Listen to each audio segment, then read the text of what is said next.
नमस्कार, मी आकाश Jadhav. Bank of बडोदाने 500 office assistant अर्थात पिऊनसाठी एक रिक्रुटमेंट काढलेली आहे. सगळ्यात महत्त्वाचं म्हणजे बँकेची रिक्रुटमेंट आहे. दुसरं म्हणजे ऑफिस असिस्टंट पदासाठी आहे. तिसरं फक्त 10वी पास हा क्रायटेरिया आहे. त्यामुळे मला असं वाटलं की व्हिडिओ बनावावं. सोबत अजून एक्स्ट्रा कारणं पण होते. कधी कधी विद्यार्थी असं म्हणतात की जर का आपण क्लरिकल ऑफिसर इथून पुढची व्हिडिओ बनवतो तर इथपासून व्हिडिओ स्टार्ट करण्याची गरज काय. तर त्या पाठीमागं लॉजिकसुद्धा आहे. ते म्हणजे आपण जर बघितलं रेल्वेच्या वेगवेगळ्या एक्झाम, मग ती NTPCची एक्झाम असो, मग ती ग्रुप डीची एक्झाम असो, येणारे ॲप्लिकेशन हे कोटींमध्ये असतात. आपण हळूच IBPSच्या एक्झामकडे गेले, क्लरिकल POच्या त्यातले जे ॲप्लिकेशन्स असतात ते लाखात असतात. तर जेव्हापर्यंत हा आकडा वाढतोय तेव्हा याचा साधा अर्थ आहे की बेरोजगारी आहे. आणि बेरोजगारी आहे म्हणजे विद्यार्थ्यांना ह्या कुठल्याही प्रकारच्या जॉबची कोणत्या तरी सेट ऑफ विद्यार्थ्यांना गरज आहे. तर त्यामुळं ह्या टाईपचे व्हिडिओ जे ते बनवलेच गेले पाहिजेत. तर आपण आता सध्याला ह्या व्हिडिओच्या माध्यमातून 2 पार्टमध्ये पाहणार आहोत. पहिल्या पार्टमध्ये आपण त्याचं PDF बघूयात आणि दुसऱ्या पार्टमध्ये आपण साधारणतः त्याच्यामध्ये ज्या व्हिडिओमध्ये जो PDFमध्ये दिलेला नाही दिलेला पार्ट आहे तो आपण ह्या निमित्तानं जे ते कव्हर करायचा प्रयत्न करू. ते करत असताना पहिल्यांदा म्हणजे मला फक्त एक अनाउन्समेंट करायची होती. ती म्हणजे महाराष्ट्र दिनानिमित्त आणि कामगार दिनानिमित्त आपण 1 ते 5 मेमध्ये विद्यार्थ्यांना एक ऑफर दिली होती, ज्याद्वारे विद्यार्थ्यांना कुपन कोड टाकायचा आहे MH डे, महाराष्ट्र डेचा MH डे, आणि त्यांना 40% ऑफ आपल्या संकल्प 247च्या कोर्सेसवर मिळणार आहे. त्यामध्ये भरपूर सारे कोर्सेस आहेत, ज्यामध्ये विद्यार्थी सध्याला महाट्रान्सकोची तयारी करतात. तर महाट्रान्सको अकाउंटसाठीचा टेक्निकल प्लस नॉन टेक्निकल दोन्हीसुद्धा पार्ट असलेला पार्ट आहे. रेल्वेचा जे विद्यार्थी तयार करतात रेल्वे ALPची बॅच आपली स्टार्ट होते.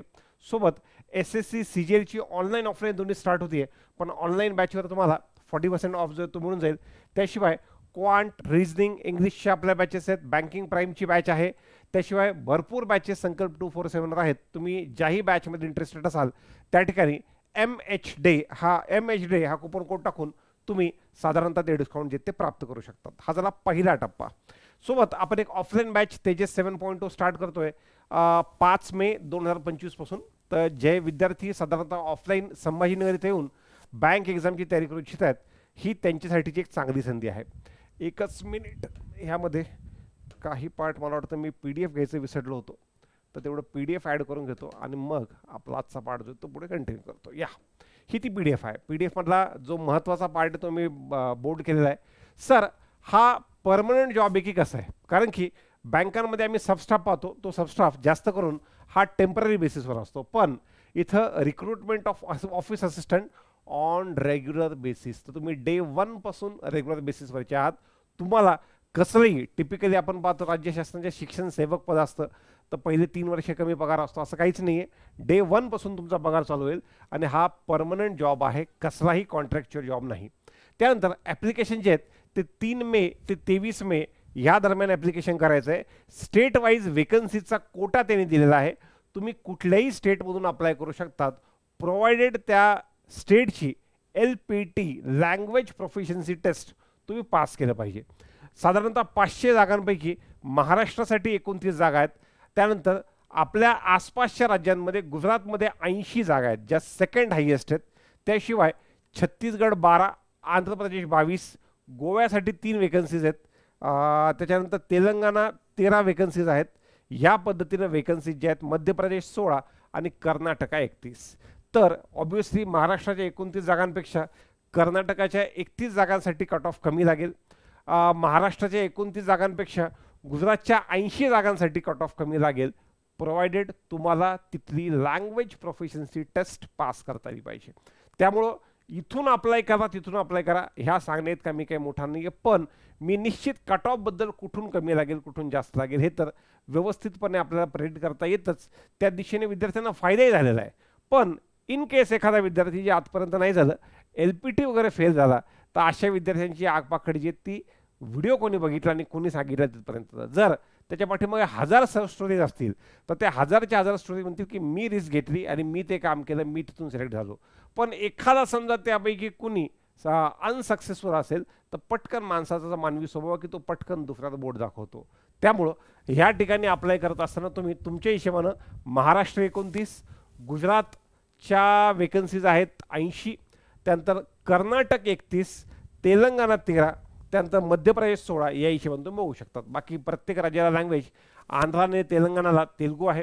त्यानंतर तुम्ही जर पाहिलं गुजरातसाठीची गुजराती आहे, कर्नाटकासाठी कन्नड आहे, मध्य प्रदेशसाठी हिंदी आहे, महाराष्ट्रासाठी ऑब्व्हियसली मराठी आहे. तर या पद्धतीनं त्यांच्या LPT तुम्हाला क्रॅक करण्यासाठी या पद्धतीने आहे. 500 वेकन्सीज, एज 18 ते 26 आहे. OBC 3 वर्ष एक्स्ट्रा 29 आणि SC ST 5 वर्ष एक्स्ट्रा 31 पर्यंत असणार आहे. तर क्रायटेरिया 10वी पास आहे आणि लोकल लँग्वेज साधारणतः दिल्ली रीड राईट स्पीक हे करता आलं पाहिजे त्या राज्याची जिथून तुम्ही अप्लाय करतायत. पेमेंटची स्केल 19,500 हे आल्याच्या नंतर मी हा मेसेज आमच्या बँकिंगच्या मुलांमध्ये टाकला, बँक ऑफ बडोदाच्या ग्रुपमध्ये. त्यांना सांगितलं की मुलांना 29,500 बेसिक आहे, तर पगार किती असेल ते सांगा. तर त्या मुलांनी सांगितलं सर अशा केसमध्ये पगार हा DA वगैरे ॲड करून सगळा 32,900 पगार असणार आहे. हा पगार कमी आहे का? तर बिलकुल नाही. त्या पाठीमागचं रिझन पण सांगतो. माझं कॉलेज जे आहे ते गव्हर्नमेंट कॉलेज आहे, गव्हर्नमेंट कॉलेज ऑफ इंजिनिअरिंग आहे. तिथून साधारणतः 2006-07ला जेवढं पॅकेज कंपन्यांचं होतं, आज 18 वर्षानंतर पण स्टार्टिंग पॅकेज तेवढंच आहे. हे एवढं पॅकेज जे होतं आजही तेवढंच आहे. तर इंजिनिअरिंग झाल्याच्या नंतर गव्हर्नमेंट कॉलेजमधून सुद्धा ॲव्हरेज पॅकेज जे हे एवढंच आहे, जे बँक ऑफ बडोदामध्ये पिऊन ह्या पोस्टसाठी आहे. ठीक आहे, असो. त्यानंतर त्यांच्या 19,500 बेसिकसोबत त्यांना जे आहे ते DA, HRA, CCA, special allowance, transport allowance, special pay, LFC, त्यानंतर leave encashment, group medical insurance for self and dependent, medical aid, gratuity, defined contributory pension scheme, staff overdraft facility, house building loan, conveyance loan, group personal accident insurance, staff welfare scheme, ह्या सगळ्या गोष्टी लागू असणार आहेत. कारण की हा job day 1 पासून परमनंट जॉब आहे. पुढे एज 18 ते 26 आता मी सांगितलं, OBC 3 वर्ष एक्स्ट्रा, SC ST 5 वर्ष एक्स्ट्रा. त्यानंतर ज्या फिजिकली चॅलेंज व्यक्ती आहेत त्यांच्यासाठी ह्याच्यामध्ये काही दिले 1 स्टेप बिलो दिलेलं नाही आहे, कारण की 10वी पासच ती पोस्ट आहे. तर 1 स्टेप बिलो देऊन अजून किती खाली त्यांच्या केसमध्ये हा स्क्राईब सोबत नेता येईल असं काहीच नाही. 1 स्टेप बिलो तर सोबत तुम्ही स्क्राईब जे ते स्क्राईब आणि कंपेन्सेटरी टाईम दोन्हीसुद्धा मिळू शकता. 10वी पास पाहिजे. अजून आपण जर बघितलं क्रेडिट हिस्ट्री प्रत्येक बँक टाकतायत ती 650 के वरची पाहिजे, म्हणजे सिबिल स्कोअर सांगताय. 600 प्लस टॅक्सेस फी आहे EWS OBC आणि जनरलसाठी, आणि 100 रुपये फीस आहे SC ST आणि फिजिकली चॅलेंज विद्यार्थ्यांना. बँकेमध्ये प्रोबेशन पिरियड फक्त 6 महिन्याचा आहे, जो एखाद्या क्लिनिकलला एखाद्या वेळेस 1 वर्ष, 6 महिन्यात 1 वर्ष असतो आणि ऑफिसरला 2 वर्षाचा असतो. हा फक्त 6 महिन्याचा असणार आहे. त्यानंतर तुमची एक टेस्ट होईल, टेस्टच्या नंतर मग LPT होणार आहे. तर टेस्टमध्ये English 25 mark, GA 25 mark, elementary math arithmetic 25 mark आणि रिझनिंग 25 मार्क अशा पद्धतीने असणार आहे. जी तुमची टेस्ट आहे ती इंग्लिश, हिंदी आणि तुम्ही ज्या राज्यातून अप्लाय करतायत त्या राज्याची भाषा, तिन्ही भाषेमध्ये तुमचा प्रश्न जो आहे पेपर अवेलेबल असणार आहे. त्यानंतर सेक्शनल कट ऑफ आहे, ओव्हरऑल कट ऑफ आहे. नेगेटिव्ह मार्किंगबद्दल काहीही बोललेलं नाही. तर नेगेटिव्ह मार्किंगबद्दल बोललेलं असल्यामुळे सर सगळे अटेम्प्ट करावा का, त्याचं उत्तर आजच सांगतो. तर ह्या ठिकाणी जर का तुम्ही एक्झामला गेले, एक्झाम चालू होण्याच्या आधी पहिल्यांदा तुम्हाला तिथे इन्स्ट्रक्शन येतात, ते इन्स्ट्रक्शन व्यवस्थित वाचायच्या. जर का त्याच्यामध्ये निगेटिव्ह मार्किंग येस दिलं तर जेवढं येतं तेवढं सोडवायचं. पण जर का निगेटिव्ह मार्किंगबद्दल काहीही बोललं नाही, तिकडेही काहीही बोललं नाही, तर अशा वेळेस सगळे अटेम्प्ट करून यायचे. इथं तर काही मला बोललेलं दिसलं नाही, पण समजा तिथंही कुणी काही बोललं नाही की निगेटिव्ह मार्किंग आहे किंवा नाही, तर जर का काहीच बोललेलं नाही आहे तर सगळे अटेम्प्ट करून यायचं. इट मीन्स निगेटिव्ह मार्किंग नाही. असो पुढे या. त्यासाठी आंध्रासाठी तेलुगू आणि उर्दू, गुजरातसाठी गुजराती, कर्नाटकसाठी कन्नडा, मध्य प्रदेशसाठी हिंदी, महाराष्ट्रासाठी मराठी, तेलंगणासाठी तेलुगू आणि उर्दू ह्या त्यांच्या भाषा असणार आहेत. एक्झामचे सेंटर महाराष्ट्रामध्ये मुंबई, पुणे आणि नागपूर हे तीनही सेंटर असणार आहेत. त्यानंतर पुढे नेगेटिव्ह मार्किंगमध्ये काही बोललेलं नाही, सेक्शनल कट ऑफ आहे. अजून तर काही याच्यामध्ये महत्त्वाची माहिती दिसत नाही. बाकी खाली तुम्ही हाऊ टू अप्लाय आणि वेगवेगळे सर्टिफिकेट आणि सर्टिफिकेटचे फॉर्मॅट ह्या गोष्टी ज्या आहेत त्या खाली शेवटी दिलेल्या आहेत. पुढे या. पुढे डिफिकल्टी लेवल ऑफ एक्झाम. हा पेपर सोपा नसणार आहे, तर खूप खूप खूप सोपा असणार आहे. खूप खूप खूप सोपा असणार आहे, कारण की असाच एक पेपर मी नाबार्डच्या डेव्हलपमेंट असिस्टंटचा पाहिला होता आणि जिथं गणित करायला पेन उचलायची गरज पडत नव्हती. तर त्यामुळं हा पेपर सोपा नसणार आहे, खूप खूप खूप सोपा असणार आहे. Which state to apply from. इथं प्रत्येकाने आपापलं डोकं लावायचं आणि आपापली रिस्क घ्यायची, त्या हिशोबाने त्यांनी करायचं आहे. तर आसपास कोणकोणत्या राज्यांमध्ये किती किती वेकन्सीज ते पण सांगितलेलं आहे. कुठला कट ऑफ महाराष्ट्रापेक्षा कमी लागू शकतो तोही सांगितलेला आहे. जरी यूपीच्या वेकन्सी जास्त असतील तर वेकन्सीकडे बघून, यूपीच्या वेकन्सीकडे बघून यूपीतून अप्लाय करू नका, हे माझं स्पष्ट म्हणणं होतं.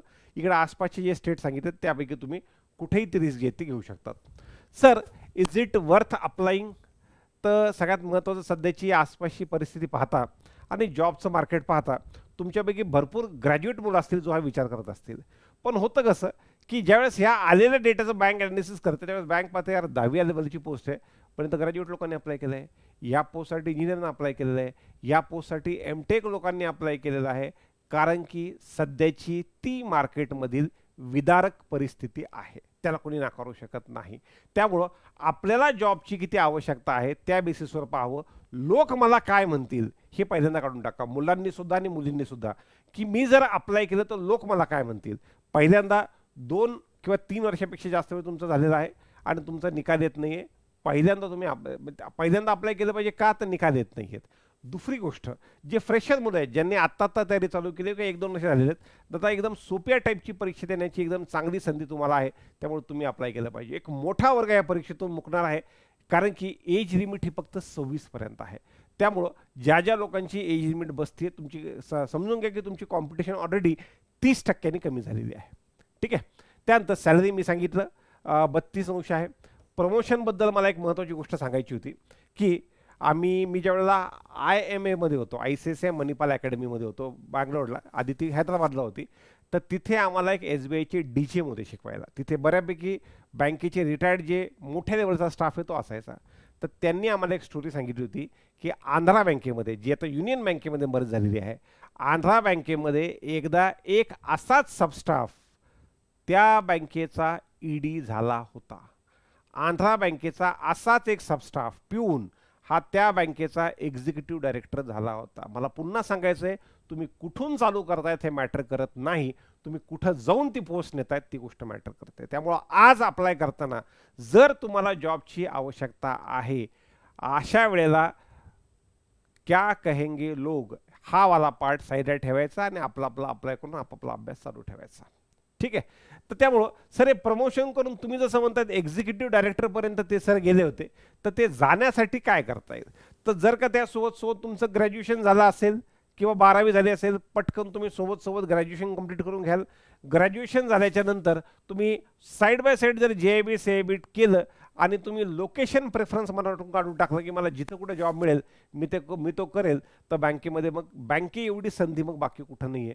तुम्हाला पटापट वरती पायदान जाऊन, जसं ते सर जे आहेत ते बँकेच्या पिऊनपासून ते एक्झिक्युटिव्ह डायरेक्टर झाले होते, तशी संधी जर का ह्या सगळ्या गोष्टी तुम्ही कन्सिडर केला तर तुम्हाला सुद्धा तितक्याच प्रमाणामध्ये उपलब्ध आहे. पुढे एक्झाम बिलकुल ट्रान्सपरंट आहे, कारण की एक्झाम IBPS घेणार आहे.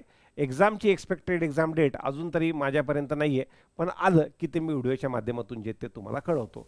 बाकी याच्यामध्ये कोणकोणते सर्टिफिकेट लागेल, ह्यावेळेसचं तुम्हाला ह्या वर्षीचं EWS, ह्या वर्षीचं OBC लागेल. SC ST साठी अशी काही लिमिट नसते, ते जुनं पण चालून जातं. PWDचं असेल तर जुनं पण चालून जातं. ह्या पद्धतीनं व्यवस्थित तुमचा काय म्हणतात तुम्हाला नोटिफिकेशन तुम्ही पण वाचायचं आहे. नोटिफिकेशनची लिंक मी खाली पिन कमेंटमध्ये म्हणा किंवा डिस्क्रिप्शनमध्ये जे ते देऊन टाकतो, ते व्यवस्थित वाचा, व्यवस्थित बघा. तुम्ही तुम्ही इलिजिबल आहात नाही आहात. पण जर का अजून कोणता जॉब नसेल तर तुम्ही महाराष्ट्र आणि ज्या विद्यार्थ्याला रिस्क घ्यायची त्याने आसपासच्या स्टेटमधून अप्लाय करायला हवा, असं माझं प्राथमिक मत आहे. कारण की एकदा जॉब लागला की त्याच्या पुढचा कॉन्फिडन्स वेगळा असतो. मी जसं सांगतो पहिल्यापासून की पहिला जॉब लागायला काय लागतं, पहिला जॉब लागायला मरणाचं हार्डवर्क लागतं, भरपूर पेशन्स लागतो. त्या डिक्शनरीतले प्रत्येक शब्द हार्डवर्क, पेशन्स, परसिव्हरन्स पासून सगळ्या गोष्टी लागतात पहिल्या निकालाला. दुसरापासून पुढच्या निकालाला काय लागतात, ह्या सगळ्या गोष्टी ज्या डिक्शनरीचे मोठमोठे वर्ड जे आहेत ते एकाग्रता, मेहनत, चिकाटी, जिद्द, ह्या सगळ्या गोष्टी पहिल्या निकालाला 100% लागतात, पण दुसऱ्या निकालाला 50%च लागतात. मग सर 50% काम कशात होतं. दुसऱ्या निकालाला आपल्याला जिद्द, चिकाटी, मेहनत, एकाग्रता या गोष्टी 50%च लागतात. 50% काम कशावरून होतं, माझा निकाल येऊ शकतो हा कॉन्फिडन्स आलेला असतो आणि त्यातून साधारणतः या गोष्टी होत असतात. त्यामुळं जे विद्यार्थी तयारी करतात त्यांनी कुठेही कमीपणा न घेता, छोटा जॉब मोठा जॉब न म्हणून पाहता, कारण की स्टार्ट तुम्हाला तसंच करावं लागेल. कुठे कुणी आलं आणि आल्या आल्या स्टार्ट करपर्यंत जाता येत नाही. मला टीचिंगमध्ये यायचं होतं. मी ॲज अ स्टार्ट केलं होतं. एक MBAची इन्स्टिट्यूट होती, त्या MBAच्या इन्स्टिट्यूटला डाऊट क्लिअरिंग फॅकल्टीपासून स्टार्ट केलं. हळूहळू एक एक एक एक आपल्या मेहनतीच्या बळावर आपल्याला एक एक गोष्ट मिळत जाते आणि आपण पुढे जातो. पण ती स्टार्ट केलं तर त्या ठिकाणी न पाहता आपण कुठपर्यंत जाऊन थांबतोय ते आपल्याला पाहायचं आहे. तर त्यामुळं आपल्याही केसमध्ये आपण इथून स्टार्ट करतो, त्यापेक्षा आपण कुठं जाऊन रिटायर्ड हो, आपण PO म्हणून रिटायर्ड हो, आपण स्केल 2 म्हणून रिटायर्ड हो, आपण सिनियर मॅनेजर रिटायर्ड हो, आपण चीफ मॅनेजर रिटायर्ड हो, आपण AJ म्हणून हो, DJ म्हणून हो किंवा AD म्हणून कुठंपर्यंत पण जाऊ शकतो ते आपल्या मेहनतीच्या बळावर. तर ह्या हिशोबानं तुम्हाला ह्या ॲडव्हर्टिजमेंटकडे जे ते पाहायचं आहे आणि जास्तीत जास्त विद्यार्थ्यांना ज्यांना आतापर्यंत जॉब लागलेला नाही अशा विद्यार्थ्यांना साधारणतः ही संधी घ्यायला सांगायचं आहे. जास्तीत जास्त विद्यार्थ्यांपर्यंत हा मेसेज, हा व्हिडिओची लिंक आणि PDF जे ते पोहोचवा. हीच माहिती या व्हिडिओच्या माध्यमातून मला तुमच्यापर्यंत पोहोचवायची होती. धन्यवाद.